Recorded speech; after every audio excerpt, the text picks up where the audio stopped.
विधिमंडळ अंदाज समितीच्या परिषदेत पैशांची उधळपट्टी झाल्याची चर्चा आहे। कारण आमदार खासदारांना चांदीच्या ताटात जेवण वाढलं जात आहे। प्रति व्यक्ती जेवणाचा खर्च 4000 रुपयांच्या घरात आहे। ट्रायडेंट हॉटेलमध्ये अधिकाऱ्यांची विशेष व्यवस्था सुद्धा करण्यात आलेली आहे।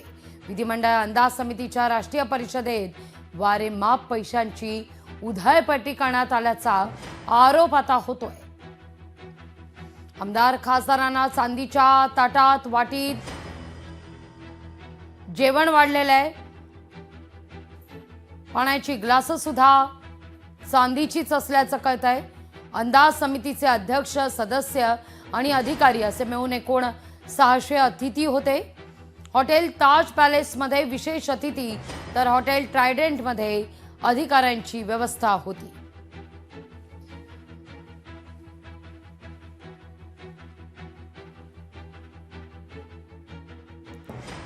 विधिमंडळ अंदाज समितीच्या परिषदेत वारेमाप पैशांची उधळपट्टी, आमदार खासदारांना चांदीच्या ताटात हे जेवण वाढण्यात आल्याचा आता आरोप होतोय।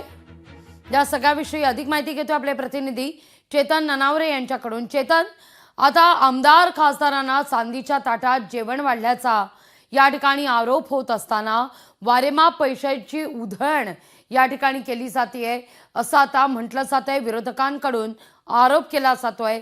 आगामी निवडणुका पाहता हा आरोप परवडणारा नाही असं चित्र आहे। निश्चितच लागली, कारण ज्या प्रकारे माहिती समोर येत आहे आणि ज्या प्रकारचं मेनू कार्डचे फोटो आता समोर आलेले आहेत, त्याच्यामध्ये आपण जर पाहिलं असेल तर अक्षरशः पुरणपोळी असेल, बादशाह फलुदा असेल किंवा आपण पाहिलं असेल की घावणे, सुरमई, कोथिंबीर वडी अशा पंचपक्वान्नांचा बेत या एकंदरीत कार्यक्रमात करण्यात आलेला होता। आणि दुसरी महत्वाची गोष्ट म्हणजे जे चांदीचा वर्क असलेले आर्टिफिशियल जी ताटवाटी असतात, एकंदरीत चांदीच्या ताटात आपण जेवतो असं त्याच्यामध्ये अनुभव येतो।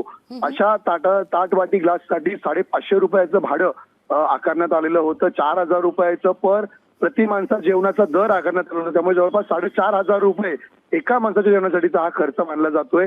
याशिवाय जे गालीचे टाकण्यात आलेले होते, झुंबर लावण्यात आलेले होते, एकंदरीत राष्ट्रीय परिषद असल्यामुळे मोठ्या प्रमाणात शामियाना हा तयार करण्यात आलेला होता। आणि हा एकूण खर्च जर पाहिला तर याच्या अशा प्रकारचे खर्च अनेक कार्यक्रमामध्ये होत असतात। मात्र ज्या निमित्ताने हा कार्यक्रम होता त्यावरून ही टीका होते, कारण अंदाज समितीची राष्ट्रीय परिषद होती।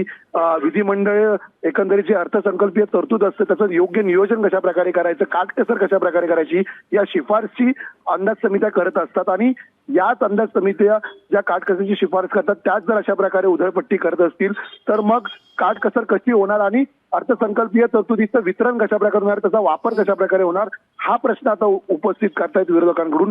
परिणामी निश्चितच स्थानिक स्वराज्य संस्थांच्या निवडणुकीमध्ये सुद्धा हा मुद्द्यावर चर्चेला येऊ शकतो। अगदी अगदी चेतन, तुर्तास धन्यवाद तुम्ही दिलेल्या एकूणाच्या सविस्तर माहिती करता।